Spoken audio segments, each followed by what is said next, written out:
Okay, welcome to this one. Got a beautiful piece of art for you today. This was done for me by BONZAI, and he's one of them writers who's, you know, your favourite writer's favourite writer. It's one of them kind of things, isn't it? BONZAI, beautiful work, always beautiful work. Amazing evolution of style as well. I'm going to flash a couple of his walls up, and you can see the fascinating evolution of his style. He moved into 3D at one point. He moved through that phase, came out the other side of it, started to work in a really hugely distorted style with beautiful effects, and then he started to concentrate much more on letterforms and the composition of letterforms into pieces. I'll talk more about that when we go through the piece. He's nearly always combined it with great characters. Not always. We had a long conversation about this once many years ago, and he said he talks about characters. And he said, I'm not really a character guy. You know, I'm primarily a letter guy, but I do characters. And boy, does he do characters. He does really amazing characters as well. Probably most famous for the Bode lizard kind of character, his take on the Bode lizard with the b-boy elements and all that kind of stuff. Anyway, fantastic work. You love this guy. If you don't know him already, check him out and you will absolutely go mad for his work. Let's have a look at this piece. So this was done for me, I don't know, 12 years ago or something. This for me is like the perfect piece. It's the perfect piece. It's just amazing. And let's talk about composition to kick off with. So he creates a sort of shallow foreground, midground. What I mean by that is that he brings the planes of the foreground and midground very close to each other. So you get this character here, who is probably the most foreground that we've got here. He's the most forward. He's the nearest to us, Bode lizard. This stuff is sort of on the same plane as that. You've got these rocks, these gorgeous rocks, mushrooms, and a bit of flora there. And then you've got these lovely trees that come up as well. So we're going backwards, but we're going backwards in a very shallow way. So it's keeping us, it's still quite close to us, but he's pushing us backwards. Then we've got the letters. They're behind still. They're on the next sort of plane down. So you see it's very shallow, but it's foreground and it's midground. And then he pushes us right into the background with these. And you could even say that what he does with these buildings that he's inked in, he brings them a little bit forward. And with the ones that he's left unoutlined in the ink, he pushes them right into the background, so they're like far background. So nice. So that's composition wise what we're talking about. This is a fellow who really understands depth. Let's get into the meat, which is, I know, the bit you're really interested in, which is the letters. There is an interesting shape to this. Now, if you know anything about music, if you've been classically trained in music, I'm sure there are people out there who have. Music is not particularly my thing, I have to add, but these terms work really well for this. So you get something called diminuendo and crescendo. Have you heard these terms before? If you haven't, all they mean is diminuendo means getting quieter, and crescendo means getting louder. And the reason that we can apply this in artistic form is to do with the flow of energy. So starting small, building to crescendo, diminuendo. See what I mean by this? It's like the piece is I'm abstracting this, obviously. The piece is getting louder, and then it's getting quieter. And that is a very classic construction within graffiti. To simplify it, small into larger into smaller. I talk about this a lot, about composition. Now also I'm going to talk about shape, because what he does with the energy is an upward flow like this, and then he uses the Z to come right back down, and then what he does is tuck the A behind the character, which you can only really do if you've got a really well known name. Because, you know, it's BONZAI. Everybody knows BONZAI. He's famous writer. Tuck the A behind the character, and then a little eye on the end. So you get this sort of shape. It's a sort of arcing shape like that. Let's talk about this B. This is a really gorgeous B. Remy Ruff does a very similar thing with his R. He doesn't join the bar. Doesn't join the bar there. Doesn't put a little bit of negative space in there. Leaves it clear. It's a sort of daring B, if you like. Look at the flare off the back of it as well. The way the energy moves into there, so he flares it off the back, then he pulls it down and then up and forwards. That is such a nice flow. Such a nice flow. Tucks the O behind. Look at how forward moving that O is. Leaning right into it. The N, he pulls it in like that, shoots it up and high, pulls it back in, swoops it in, down, and just serifs it off. I'll talk more about that in a second. And the Z, because the Z is a I won't say it's a backward facing letter, because that's not strictly true, but in the alphabet that we use in the West, it faces in the other direction. And what he does, he uses this to his advantage. So the top of the Z is right over here, pulls the main body of it right into his piece there, and then pulls it right down, flares it up, and it comes right up here, if you can see. Pulls it right up here. So when I was talking before about crescendo, look how much he's flared that piece. Starts there, flares right up there, behind there somewhere, and then pulls it right back down there. Really lovely, right? Because by the time we get to the I is the smallest letter of all. It's even smaller than that B. So that's a really gorgeous flow. So nice. You can't learn this overnight, by the way. This takes a long time. Do not be dissuaded if you're a beginner or even intermediate and you can't get your letters to flow like this. Don't worry about it, because this is like master level. This guy really knows how to put letters together. You might notice as well, I'll just make this point, which is he's not blending the letters together. I blend letters together all the time. I think the reason he's not doing that is because he's using really distorted and complicated forms. So he wants you to see the full form of the letter. So he's not breaking the lines, he's not melding the letters together.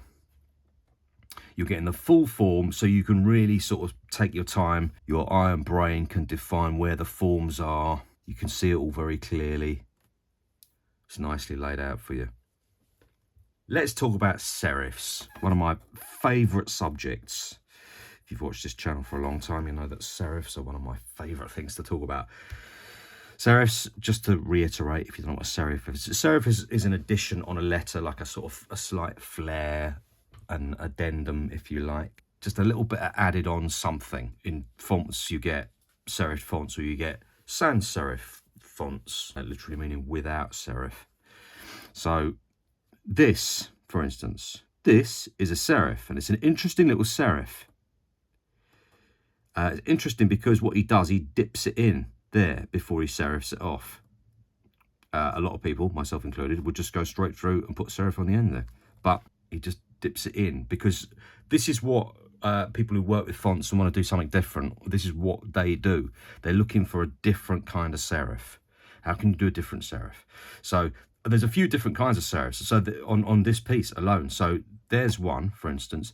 Here's another. So it's a bit more traditional serif. Pops it out there, and up we go. Continuation. This is a serif. Rather than this line going all the way through, he takes the line through and he carries it on a little tiny bit. So you get a tiny bit of that line, and then you get a serif. This is a serif, just here. Again, this line would have gone all the way through like that. He just serifs it there. Bit of an addition. This is a serif. Pops it backwards. Nice. Can't make up my mind whether this is a serif or a continuation of the actual letter. Make your mind up on that one. That's a serif, just there. Lovely swooping line that would come in there, and he just serifs it just there. I mean, you know, you could argue that's a serif, because that's the line of your eye. But it's not really worth the argument, frankly. Take your pick. Take your pick. Just to reiterate, you've got beautiful composition. I mean, I've not even talked about this character, really. It is so gorgeous. This is exactly what you'd want from a character. If you're a sort of, if you're into 70s, 80s style New York graph. B-boy pose. Lovely dynamic on the composition of his body. The arm coming out. You've got, he's got all the tropes of b-boyism there. Big boombox, and etc. You could see it anyway. You can see what this is. He pushes the back leg into shadow, into hard shadow there as well. Totally works for me. I'll buy that. And yeah, that combined with his background elements, 2 trees, frame it nicely. The fact he pushes his letters behind it all as well. I just love that. I just absolutely love it. He just gives it a lovely depth up front like that. And then just finishes us off with this background, just to fool the brain a little bit more into thinking that we're looking at something which is completely 3-dimensional. All in all, just an absolutely gorgeous piece. Let's talk about the 3D. Because what he's done with the 3D, it's a sort of cheat. Well, it is a cheat in sort of real terms. Because what he's done is used 1-point perspective on the 3D. If you look at all the 3D, it's coming down right to a point about sort of here, right?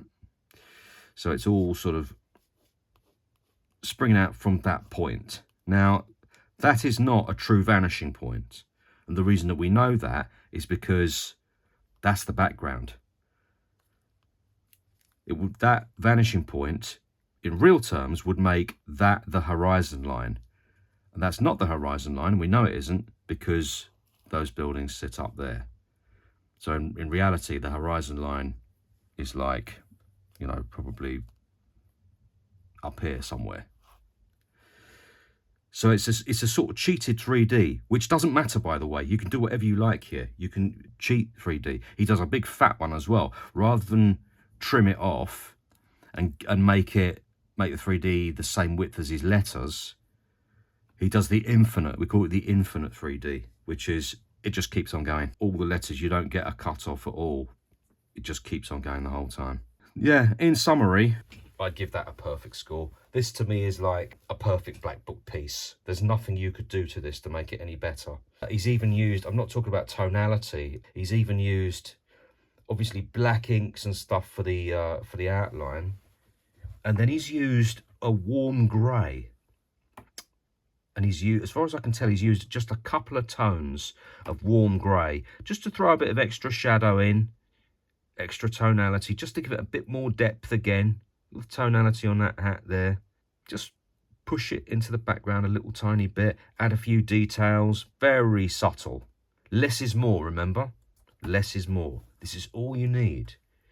With the buildings, it just pushes them further into the background again. Rocks gives the different sort of fascias of the rocks a tiny bit more depth, a bit more interest to the eye and the brain. This mushroom, this stuff like that, by the way, detail often is the thing that really sells the picture to your brain.